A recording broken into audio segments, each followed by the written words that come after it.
Assalamualaikum warahmatullahi wabarakatuh.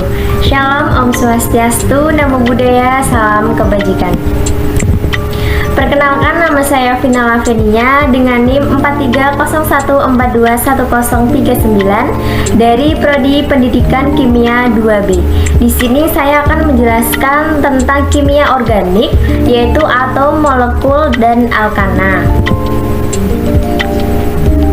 Nah, untuk yang pertama ini ada atom dan molekul suatu tinjauan ulang. Nah, sekitar pada tahun 1850-an ini, kimia organik itu didefinisikan sebagai kimia dari senyawa yang datang dari benda hidup, sehingga timbullah istilah organik. Nah, definisi ini mulai usang sekitar tahun 1900. Nah, pada saat itu, ahli kimia itu mensintesa senyawa kimia baru di laboratorium. Dan banyak dari senyawa baru ini tidak mempunyai hubungan dengan benda hidup. Nah, pada saat inilah kimia organik itu didefinisikan sebagai kimia senyawa karbon. Nah, definisi ini pun tidak terlalu tepat karena beberapa senyawa karbon seperti karbon dioksida, natrium karbonat, dan kalium sianida itu dianggap sebagai anorganik. Namun demikian, definisi ini diterima karena semua senyawa organik itu mengandung karbon. Nah, karbon itu hanya satu unsur di antara unsur dalam susunan berkala. Apa sih keunikan dari karbon sehingga senyawa-senyawanya itu menempati bagian utama dalam studi mengenai kimia? Jawabannya adalah bahwa atom karbon ini dapat terikat secara kovalen dengan atom karbon lain dan terhadap unsur-unsur lain menurut berbagai ragam cara yang menuju ke berbagai macam senyawa dalam jumlah hampir tak terhingga banyaknya. Nah, senyawa-senyawa ini bervariasi dalam kekompleksan, mulai dari senyawa metana yang sederhana atau CH4, komponen utama dari gas alam dan gas rawa, sampai ke asam nukleat yang rumit, yaitu pengemban kode genetik dalam sistem kehidupan. Nah, kita masuk ke yang selanjutnya. Ini adalah struktur elektron dari atom. Nah, unsur-unsur yang paling penting bagi ahli kimia organik adalah karbon, hidrogen, oksigen, dan juga nitrogen. Nah, keempat unsur ini itu ada di kedua periode pertama dari susunan berkala, dan elektronnya itu terdapat dalam dua kulit elektron yang terdekat ke inti. Alhasil, pembahasan mengenai struktur elektron dari atom akan dipusatkan terutama pada unsur-unsur dengan elektron yang hanya ada dalam dua kulit elektron ini. Nah, setiap kulit elektron ini akan berhubungan dengan sejumlah energi tertentu. Elektron yang dekat ke inti itu lebih tertarik oleh proton dalam inti daripada elektron yang lebih jauh kedudukannya. Karena itu, semakin dekat elektron terhadap ke inti, semakin rendah energinya, dan elektron ini akan sukar berpindah dalam reaksi kimia. Nah, kulit elektron yang terdekat ke inti ini adalah kulit yang terendah energinya, dan elektron dalam kulit ini dikatakan berada pada tingkat energi pertama. Elektron dalam kulit kedua yaitu pada tingkat energi kedua, mempunyai energi yang lebih tinggi lagi daripada elektron dalam tingkat pertama. Kemudian untuk elektron dalam tingkat ketiga yaitu pada tingkat energi ketiga, mempunyai energi yang lebih tinggi lagi. Kita masuk pada ke orbital atom. Nah, orbital atom. Nah, di sini kita tidak dapat menetapkan dengan tepat posisi relatif sebuah elektron terhadap inti atom. Sebagai gantinya, kita harus mengandalkan teori kuantum untuk menggambarkan posisi yang paling mungkin dari sebuah elektron. Nah, orbital atom itu adalah volume atau wilayah ruang di sekitar inti tempat elektron kemungkinan besar ditemukan. Di sini ada orbital S, ada orbital P, dan ada satu lagi, ini adalah orbital D. Kita masuk ke pengisian orbital. Pada elektron itu mempunyai spin yang dapat berputar menurut arah jarum jam atau bisa juga berlawanan arah jarum jam. Di sini kita tuliskan dengan plus setengah atau min setengah. Nah, di sini ada prinsip Aufbau. Dalam Jerman itu adalah mendirikan. Di sini mengatakan bahwa orbital yang berenergi rendah itu terisi terlebih dahulu menuju orbital yang berenergi lebih tinggi. Kemudian pada aturan Hahn, pengisian orbital atom itu pemasangan dua elektron dalam orbital terdegenerasi tak terjadi sebelum masing-masing orbital ini terdegenerasi. Kemudian untuk Pauli sendiri, yaitu orbital penuh atau setengah penuh ini mempunyai energi yang lebih stabil. Nah, di sini ada gambar dari Z1 sampai dengan Z20. Itu ada unsur, contohnya itu unsur H dengan konfigurasi 1s1, kemudian ada He dengan konfigurasi 1s2 dan seterusnya. Nah, apa sih konfigurasi elektron itu? Konfigurasi elektron itu adalah penempatan elektron dalam suatu atom menurut urutan tertentu elektron yang sesuai dengan elektron yang bersangkutan. Oke, kita masuk ke jari-jari atom. Nah, jari-jari atom itu adalah jarak dari pusat inti ke elektron paling luar. Nah, jari-jari atom ini ditentukan dengan mengukur panjang ikatan atau jarak antara inti dalam senyawa kovalen. Seperti contoh yaitu pada ClCl dan H2HH. Dan kemudian membaginya dengan 2. Nah, karena itulah jari-jari atom itu sering disebut juga dengan jari-jari kovalen. Kemudian nilai dari jari-jari atom ini biasanya itu diberikan dalam angstrom. Dengan 1 angstrom itu sama dengan 10 pangkat negatif 8 cm. Nah, ini ada gambar jari-jari atom. Kemudian dalam satu golongan, ini dalam satu golongan dari atas ke bawah, jari-jarinya atom itu akan semakin besar. Kemudian dalam satu periode dari kiri ke kanan, itu jari-jari atom akan semakin kecil.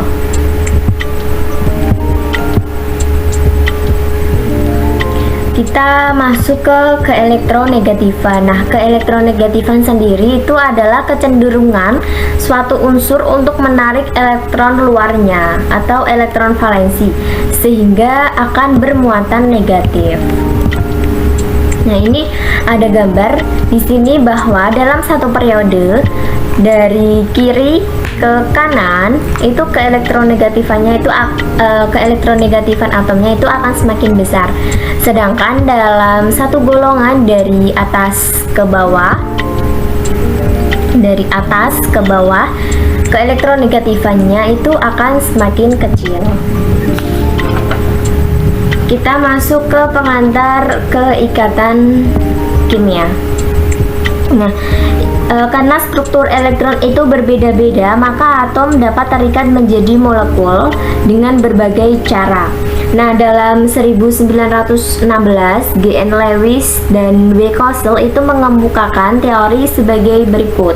Yang pertama, yaitu ikatan ion itu dihasilkan dari perpindahan elektron dari satu atom ke atom yang lain. Kemudian yang kedua, untuk ikatan kovalen itu dihasilkan dari penggunaan bersama-sama sepasang elektron oleh dua atom.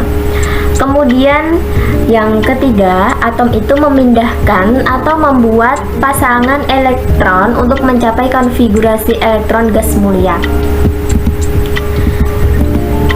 Untuk konfigurasi ini itu biasanya adalah 8 elektron dalam kulit terluar sesuai dengan konfigurasi elektron dari neon dan argon. Teori ini biasa disebut juga dengan aturan oktet. Nah, kita masuk ke banyaknya ikatan kovalen. Banyaknya ikatan kovalen yang dibentuk oleh sebuah atom itu tergantung pada banyaknya elektron tambahan yang diperlukan agar atom itu bisa mencapai suatu konfigurasi gas mulia. Di sini ada contoh C ditambah dengan 4H maka menghasilkan metana atau CH4. Kemudian kita masuk ke muatan formal. Nah, untuk oksigen yang yang atas itu, ini oksigen ini itu mempunyai oktet dan 1 oktet dan 2 ikatan kovalen. Kemudian untuk oksigen yang sebelah kanan itu, oksigen ini mempunyai suatu oktet tetapi hanya 1 ikatan kovalennya saja. Nah, di sini untuk kita dapat menentukan apakah muatan itu formal, itu harus diberikan kepada atom-atom dalam suatu struktur Lewis. Bisa menggunakan persamaan seperti berikut, yaitu muatan formal sama dengan banyaknya elektron valensi dalam sebuah atom netral dikurangi dengan setengah dikali banyaknya elektron terbagi, kemudian dikurangi dengan banyaknya elektron valensi menyendiri. Kita masuk ke rumus kimia dalam kimia organik. Nah, di sini ada rumus empirik, rumus molekul, dan juga rumus struktur. Rumus Lewis itu berguna untuk mengikuti elektron ikatan, tetapi ahli kimia organik jarang menggunakan rumus Lewis yang benar. Nah, di sini ada 3 rumus. Untuk rumus yang pertama itu rumus empirik. Rumus empirik ini menggambarkan jenis atom dan perbandingan numeriknya dalam suatu molekul. Sedangkan untuk rumus molekul sendiri yaitu menggambarkan jumlah atom yang nyata dalam molekul dan bukan perbandingannya saja. Kemudian untuk rumus struktur itu menunjukkan struktur dari molekul, yaitu muatan dari kaitan atom-atomnya. Nah, pada gambar untuk yang CH3 itu adalah gambaran dari rumus empirik. Kemudian untuk yang C2H6 yang di tengah itu adalah gambaran dari rumus molekul. Dan yang paling sebelah kanan itu adalah gambaran dari rumus struktur. Oke, kita masuk ke rumus struktur. Rumus dengan garis-garis untuk ikatan itu bisa disebut juga dengan rumus ikatan valensi atau rumus ikatan garis. Nah, bisa juga disebut sebagai rumus struktur lengkap. Di sini ada contohnya. Contoh yang pertama, salah satu contohnya itu adalah etena. Di sini dengan rumus molekulnya itu C2H4. Struktur Lewis dan rumus strukturnya itu seperti pada gambar. Untuk rumus strukturnya itu ada CH2 berikatan rangkap dengan CH2. Oke, kita masuk ke senyawa siklik dan rumus poligon. Nah, atom karbon itu dapat disatukan menurut cincin maupun menurut rantai. Senyawa yang mengandung cincin 1 atau lebih itu bisa disebut dengan senyawa siklik. Kemudian untuk senyawa struktur siklik sendiri itu biasanya dinyatakan oleh rumus poligon atau segi banyak. Misalnya suatu segitiga digunakan untuk menyatakan cincin bergugus 3, sedangkan heksagon itu digunakan untuk cincin bergugus 6. Nah, di sebelah kanan ini ada contohnya, yaitu siklopropana. Ada juga contoh dari sikloheksana. Kemudian cincin itu dapat mengandung atom lain selain karbon. Nah, ikatan rangkap 2 ini harus dinyatakan juga. Oke, kita masuk ke panjang ikatan dan sudut ikatan. Kita telah membahas bagaimana ahli kimia itu menyatakan senyawa kovalen. Nah, panjang ikatan sendiri itu merupakan jarak antara 2 inti atom yang terikat secara kovalen. Contohnya yaitu H2. Ikatannya adalah H, berikatan dengan H. Panjang ikatannya itu adalah 74 pm. Contoh lain itu ada O berikatan dengan H dengan panjang ikatan 96. Dan pada gambar ada banyak contoh. Kemudian untuk sudut ikatan itu adalah sudut yang dibentuk dari antara 2 ikatan kovalen dalam suatu molekul. Nah, di sini untuk yang ditunjukkan oleh panah ini ada panjang ikatan yaitu 0,96 A angstrom. Kemudian ada yang seperti ini, itu adalah sudut ikatan sebesar 104,5 derajat. Kita masuk ke energi disosiasi ikatan. Nah, disosiasi ikatan sendiri adalah pemutusan ikatan pada suatu molekul. Kemudian di sini ada dua cara ikatan itu dapat terdisosiasi atau terputus, yaitu dengan melalui pemutusan heterolitik dan pemutusan homolitik. Untuk yang sebelah kiri ini adalah gambaran dari pemutusan heterolitik, sedangkan untuk yang sebelah kanan itu adalah pemutusan homolitik.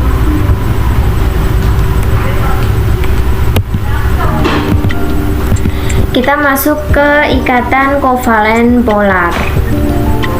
Nah, ikatan kovalen polar itu merupakan suatu ikatan dengan distribusi rapat elektron yang tidak merata. Nah, distribusi elektron dalam molekul polar ini dapat kita lambangkan oleh muatan parsial ditambah dengan positif parsial dan negatif parsial. Nah, ini ada gambarannya. Di situ ada ikatan kovalen polarnya. Kemudian ikatan pada senyawa kovalen HF ini itu terjadi pengutupan muatan. Kemudian kita masuk ke momen ikatan. Nah, momen ikatan sendiri itu adalah suatu ukuran kepolaran ikatan. Di sini kita dapat menghitungnya dari nilai gaya yang dialami oleh gaya tersebut. Nah, momen ikatan ini didefinisikan sebagai E dikali D, dengan E itu sebagai muatan atau satuan elektrostatik, dan D itu adalah jarak antara muatan dalam satuan angstrom dan dilaporkan sebagai satuan yang disebut dengan dBy atau D. Nah, di sini ada tabel, yaitu momen ikatan untuk ikatan kovalen yang terpilih. Nah, di sini ada ikatan Hc, momen ikatannya adalah 0,4. Dalam setiap hal, atom yang lebih positif itu terdapat di sebelah kiri. Kemudian kita masuk ke momen dipol.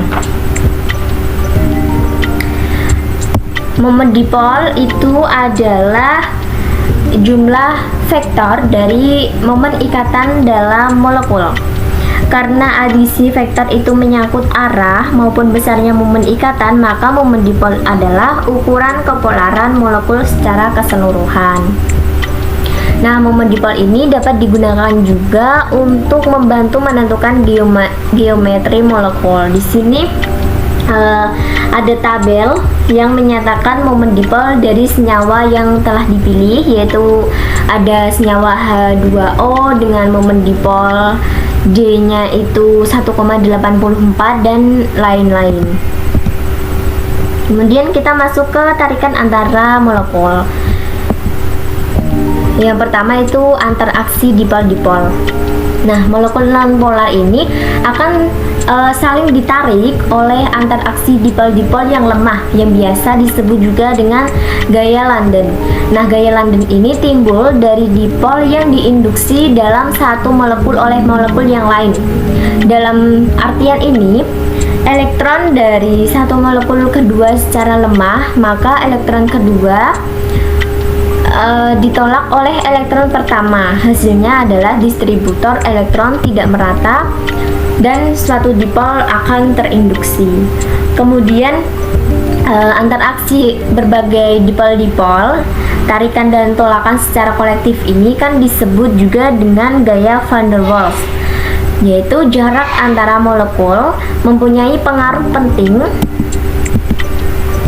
terhadap kekuatan gaya van der Waals, di mana jarak ini adalah di mana gaya terbesar itu disebut juga jari-jari van der Waals.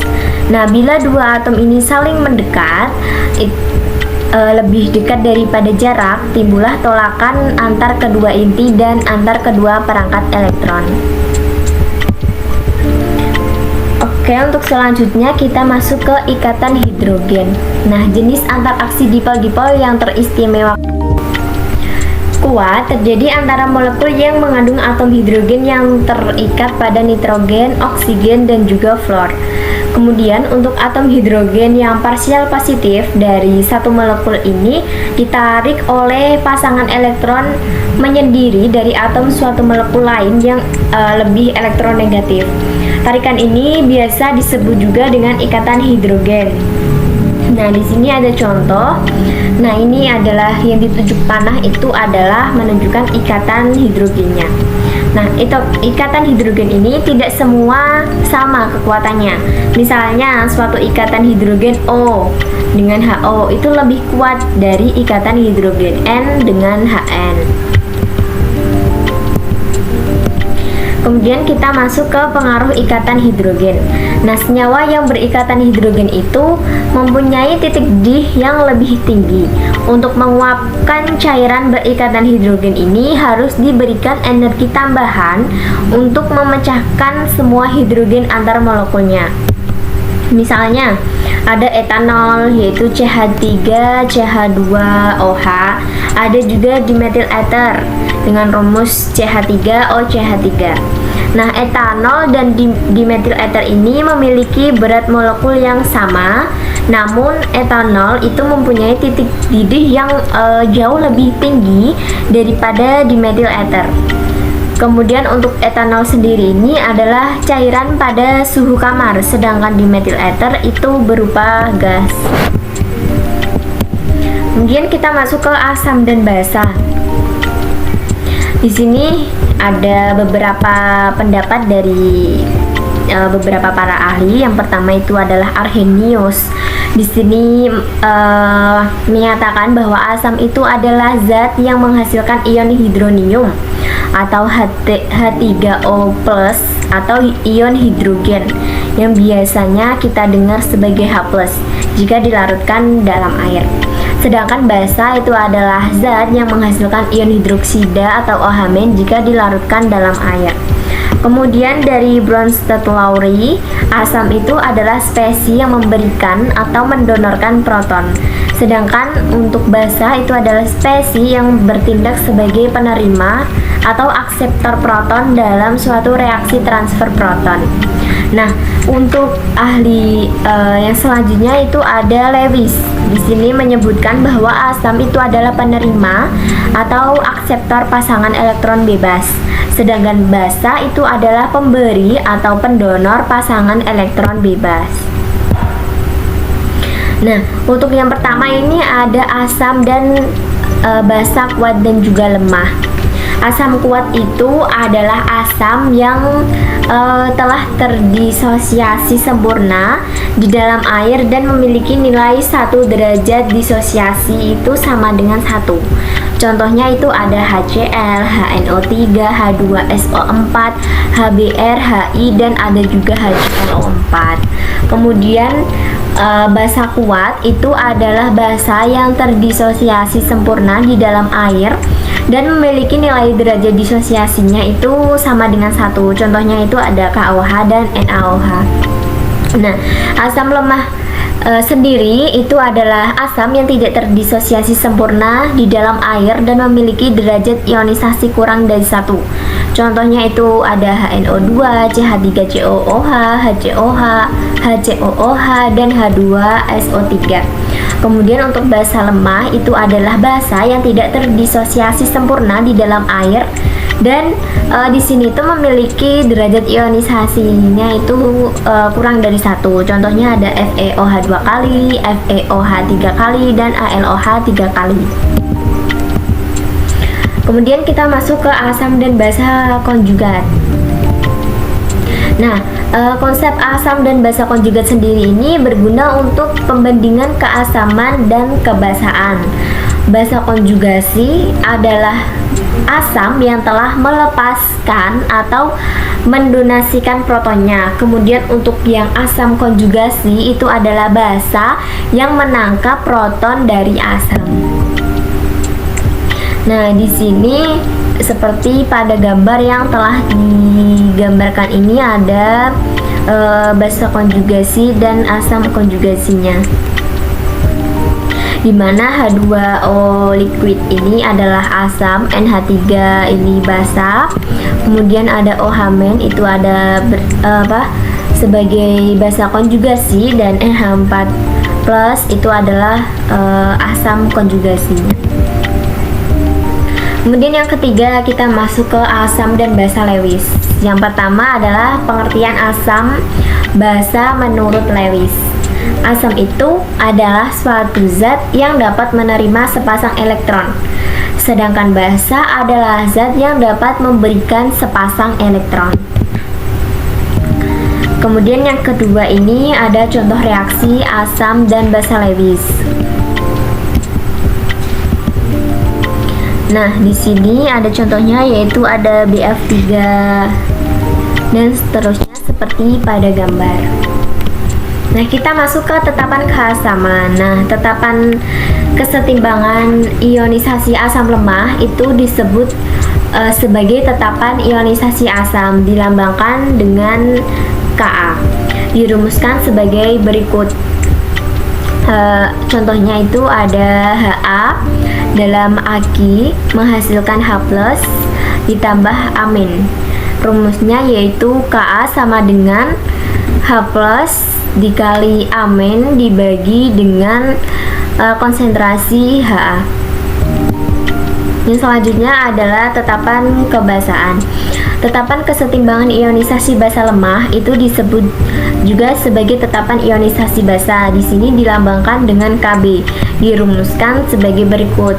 Contohnya itu adalah LOH menghasilkan L+ ditambah dengan OH- dengan rumus Kb sama dengan konsentrasi L+ dikali dengan konsentrasi OH- dibagi dengan konsentrasi LOH.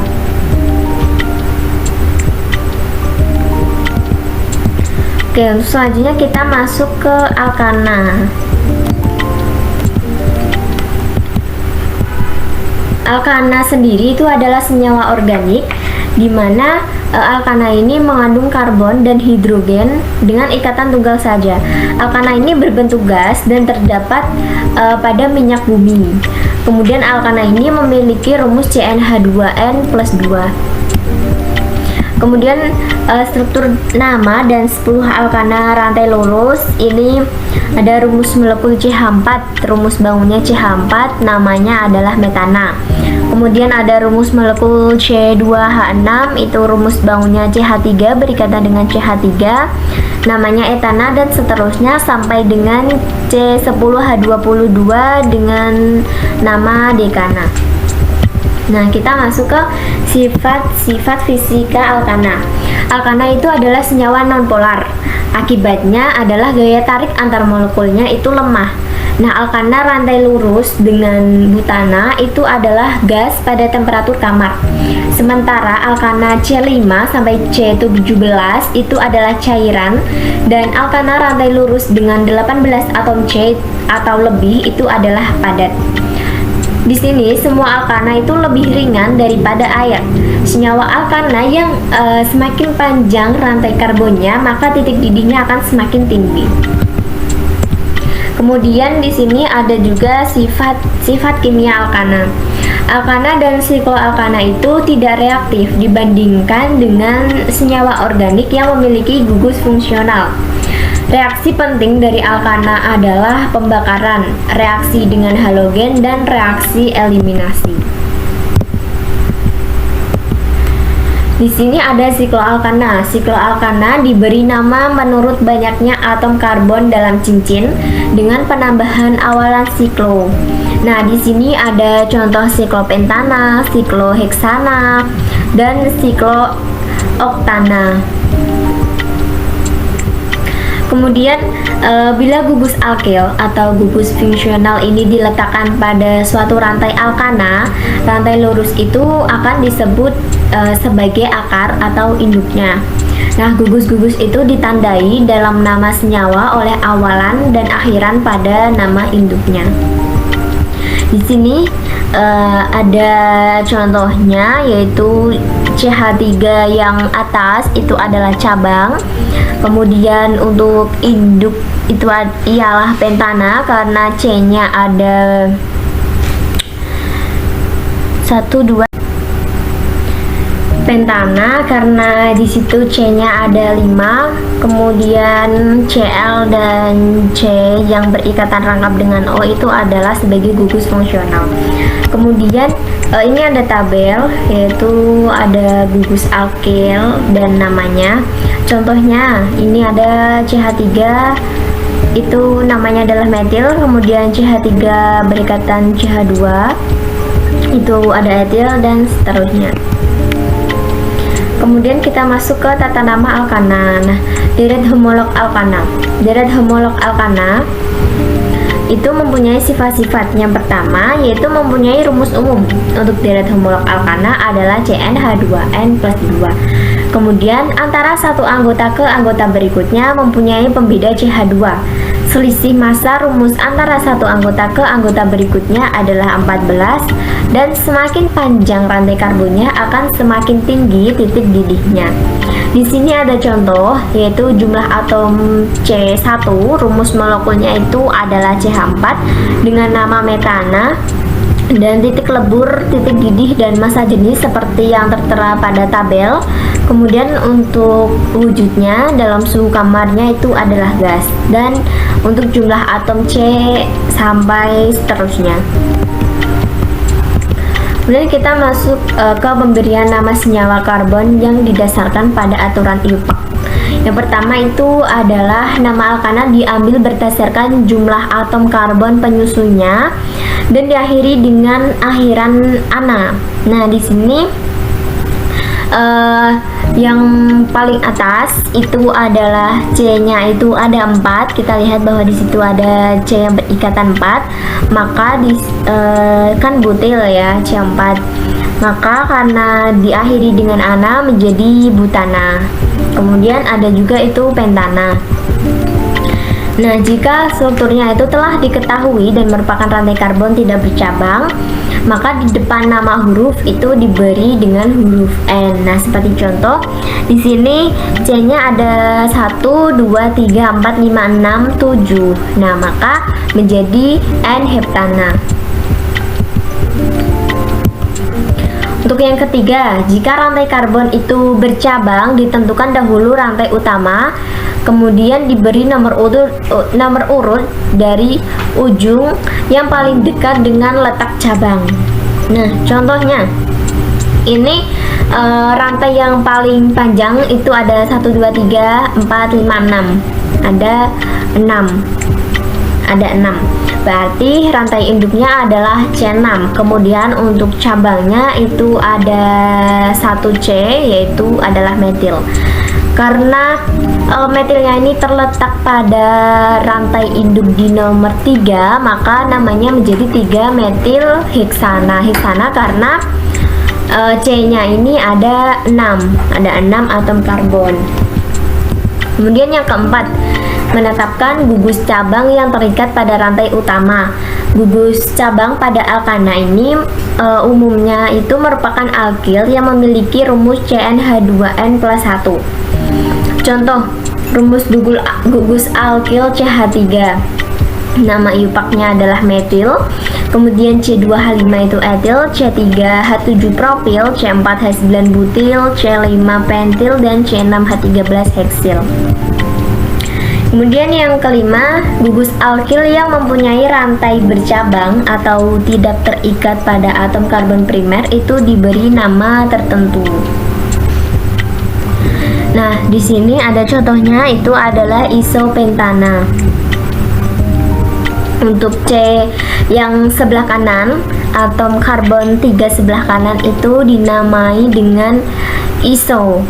Jadi karena jumlahnya itu ada 5, maka menjadi isopentana. Ini ada juga contohnya, itu ada neoheptana.